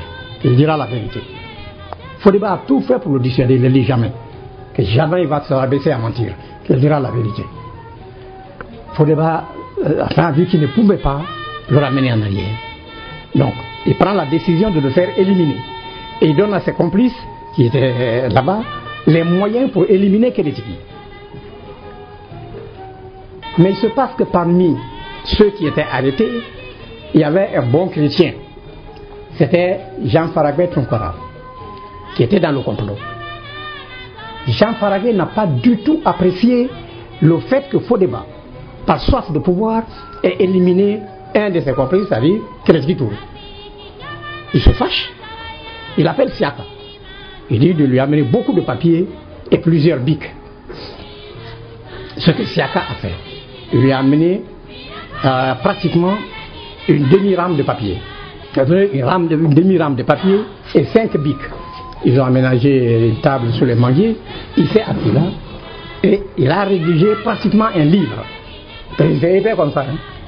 Le soir, il remet à Siaka quand il a fini. Dans la nuit même, Siaka dépose ça au président. Qui lit. C'est donc dans ça que le président aussi a su que c'est Fodéba qui a ordonné et donné les moyens pour éliminer physiquement Kélétiki Touré. C'est le frère de Petit Touré. Et le lendemain, un décret tombe, Fodéba est nommé secrétaire d'État au développement rural. Alors qu'il était tout puissant ministre de la Défense, de l'Intérieur et de la Sécurité. La chute était vertigineuse. Mais Fodéba était intelligent. Il sait que quand une décision pareille est prise par le président, c'est qu'en amont, toutes les dispositions de sécurité sont déjà en œuvre. Et qu'il ne pouvait donc rien faire sans précipiter sa propre fin. Il s'est tenu tranquille. Il a couru chercher sa maman et ils sont venus ensemble trouver le président. Quand on a dit au président que la maman de Fodéba est là, il s'est levé, il est venu ouvrir la porte, il l'a salué avec ses deux mains comme il a toujours fait avec toutes les personnes âgées. Elle lui a pas donné le temps de placer un mot. Dès qu'il est rentré dans le truc, elle dit à Fodéba, couche-toi par terre. Fodéba s'est couché et elle s'adresse au président. Elle dit, tu ne peux pas te battre avec celui-là. Il est ton griot. S'il t'offense, il faut le faire coucher et lui tenser la peau. Enfin, vous savez quelle est la partie qu'on tense. Le président était dépassé. Parce que pour lui, ces problèmes de caste, c'était fini. La révolution avait eu définitivement raison de cela. Il vient de voir sous ses yeux que c'était encore un phénomène vivant et même très vivant. Enfin, il aide Fodéba à se relever. Fodéba lui dit, il s'excuse, il a des choses importantes à lui dire, mais il ne veut le dire qu'en présence de Ismaël Touré. Le président dit non, c'est pas nécessaire, je te fais confiance, et tu as quelque chose à dire, tu peux le dire. Bon, si Fodéba se résout, il plonge la main dans la poche de sa veste, il sort des cassettes. Des cassettes comme enfin dans les petits appareils que je vois les journalistes pointer là, le dictaphone. Là. Plusieurs cassettes. C'est numéroté de 1 à X. Il dit au président, écoute ces enregistrements. Il dit après, tu sauras qui est qui fait quoi et qui dit quoi. Le président le remercie et il s'entretient un peu avec la maman de Fodéba qui lui a donné toute assurance quant à la sécurité de Fodéba. Il se retire. Donc, Fodéba s'en va, il n'a aucun ennui. Sauf qu'il a perdu quand même son poste. C'est quelque temps après ça que le coup comment Fodéba éclate. Et là, c'est Émile Cissé, qui était d'ailleurs un très haut responsable du FLNG, donc un élément de la 5e colonne. FLNG, oui. Front de Libération Nationale de la Guinée. Qui avait pour base principale Paris. Ils étaient à Paris et à Dakar, ils étaient représentés par Sadou Bobo. Alors, quand les Français, à l'époque, avec les Allemands et les Portugais, ils travaillaient sur le projet d'agression. Les Français, après l'échec du coup porté au président Modibo Keïta, ont pensé que mieux valait une action moins coûteuse. Et c'était exactement ce que cherchait Félix Houphouët-Boigny. Houphouët propose à la France Barry Diawadou pour succéder au président Sékou Touré. Et donc, il demande à Kaman d'organiser tous ces trucs et Houphouët désigne Ba Mamadou, qui était un fonctionnaire de la Banque mondiale, le Guinéen d'origine, et la mère de Ba Mamadou était la présidente des femmes du PDG de Dinguiraï. C'est elle qui a pris Ba Mamadou pour le présenter au président et le confier au président. La mère de Ba Mamadou était présidente des femmes du PDG de Dinguiraï. Demande aux natifs de Dinguiraï qui le confirmeront. Enfin. Donc, Ba Mamadou était confié au président Sékou Touré par sa mère. C'est ce Ba Mamadou qui faisait la navette entre Houphouët et les Diawadou et tous ceux qui sont agents intérieurs, c'est-à-dire les Kamans, etc. Pas directement Fodéba. Fodéba était leur force de réserve qui cachait, parce qu'il avait accédé à un haut niveau et ne voulait pas compromettre ça pour que le moment venu, il puisse donner le coup de main décisif. Alors, c'est Ba Mamadou qui rencontre Diawadou qui était à l'époque notre ambassadeur au Caire. Or, Diawadou a été envoyé au Caire parce que c'était un très grand religieux, vraiment il croit en l'islam. Et tout seul, c'est possible qu'il ne serait pas rentré dans un complot de cette envergure. Mais la force de persuasion de Ba Mamadou et la garantie donnée par Houphouët avec l'appui de la France l'ont amené à y adhérer. C'est ainsi que le président qui l'avait envoyé au Caire l'avait envoyé à cause de sa religiosité pour approfondir ses connaissances en l'islam à partir de l'université Al-Azhar du Caire, mais aussi d'améliorer ses connaissances en arabe. Parce que le président voulait qu'à l'imprimerie Patrice Lumumba qu'on devait confier à Diawadou, il y ait une chaîne d'impression en arabe.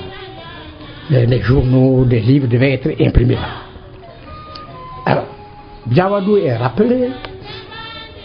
Dès qu'il est arrivé, c'est Kaman Diaby qui prend contact avec lui pour lui donner l'assurance que côté militaire, ils ont pris toutes les dispositions, que la chose se fera en quelques heures, il n'y aura pas d'effusion de sang, et qu'il n'y aura même pas de bruit. Ce qui a renforcé la conviction de Diawadou quant aux chances de succès. Alors,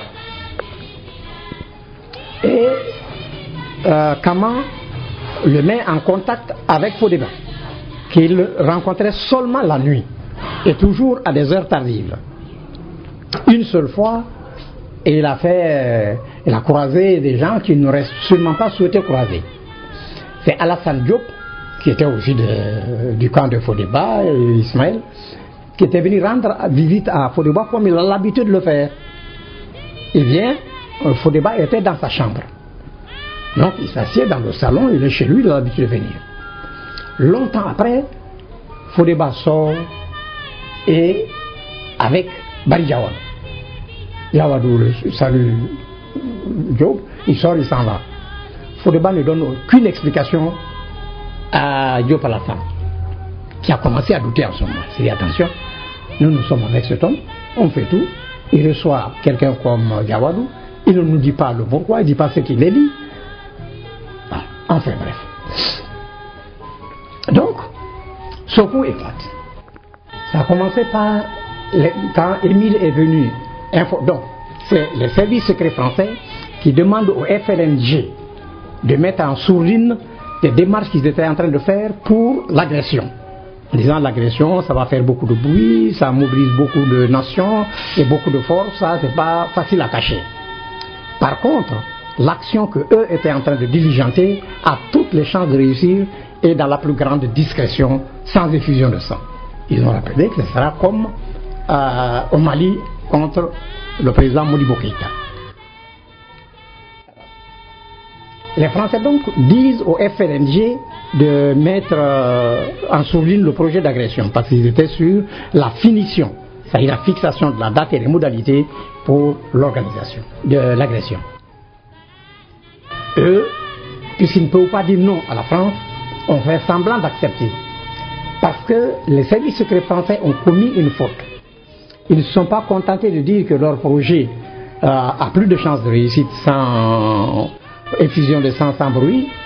Ils ont donné les noms de certains des protagonistes, comme Djabi, Kumbasa Ali, etc. Ceux du FLNG qui avaient l'ethnie à fleur de peau se sont dit attention, ça c'est pas un complot propre, parce que si ce coup d'État réussit, eux n'auront que la portion congrue.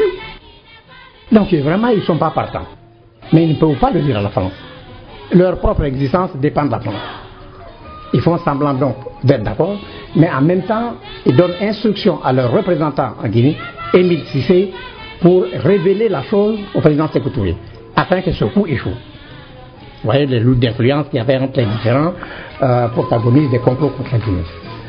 Alors, Émile Cissé entreprend le président sur le sujet, il dit que les militaires de l'Abbé préparaient un coup à l'image de ce qui s'est passé à Bamako pour renverser le régime. À l'époque, le président ne connaissait pas les performances de Émile Cissé. Bon, mais le président a une qualité comme homme d'État. Il ne décourage jamais les militants qui viennent le voir spontanément et sincèrement pour lui révéler des choses, même s'il n'y croit pas. Et c'est le cas de la révélation d'Émile. Il n'était pas convaincu. Mais pour ne pas le décourager, il a dit bon, on va vérifier ça. De fait, il a demandé au général Lansana Diané, qui était ministre de la Défense, de se rendre à l'Abbé et de mener une enquête autour de ça sans bruit. Diané vient avec le bureau fédéral de l'Abbé, il réunit les hommes de rang du camp El Adjoumar et là, les hommes de rang ont révélé des choses, c'est-à-dire le comportement presque provocateur de leur encadreur, Kumbasa Ali, Namori Keïta, enfin et Mbeng, Kamara Aboubakar. Alors, Lansana Diané, parce qu'il faut le reconnaître, il est très léger dans sa façon de faire. Il n'est pas méchant, mais il est léger. Toi, tu es le ministre de la Défense. Tu décides que des officiers qui sont cités dans une affaire, tu vas les muter. Et en attendant, tu leur ordonnes qu'ils rejoignent Conakry. On réquisitionne des places dans Air Guinée, mais il prend soin de les faire escorter par un jeune inspecteur de police, Mamadou Boiro. Le seul argument de celui-ci, c'est qu'il avait un PMAK et un PA. Il monte dans l'avion avec 3 commandos parachutistes aguerris. Évidemment, le voyage l'abbé Cancan s'est passé sans problème, mais Cancan-Conakry, les 3 parachutistes qui s'étaient concertés, c'est l'un des pays, ils font une prise de judo à Boiro, ils lui brisent la colonne vertébrale, il meurt. Merci. Nous allons arrêter ce récit à ce stade. Nous vous remercions, Ataher Maïga. À dimanche prochain, si plaît à Dieu. Merci. Mesdames, Mesdemoiselles, Messieurs, nous vous remercions de nous avoir tenu compagnie. Nous serons encore plus contents la semaine prochaine si vous acceptez de nous suivre sur Évasion FM 90.7, témoin de l'histoire. Témoin de l'histoire. Aujourd'hui, Ataher Maïga. Ataher Maïga, Ataher Maïga. À la régie, à la technique, à la réalisation, Abou Diallo. Assistant à la régie, à la technique, à la réalisation, Mamadou Diallo. À dimanche prochain, s'il plaît à Dieu.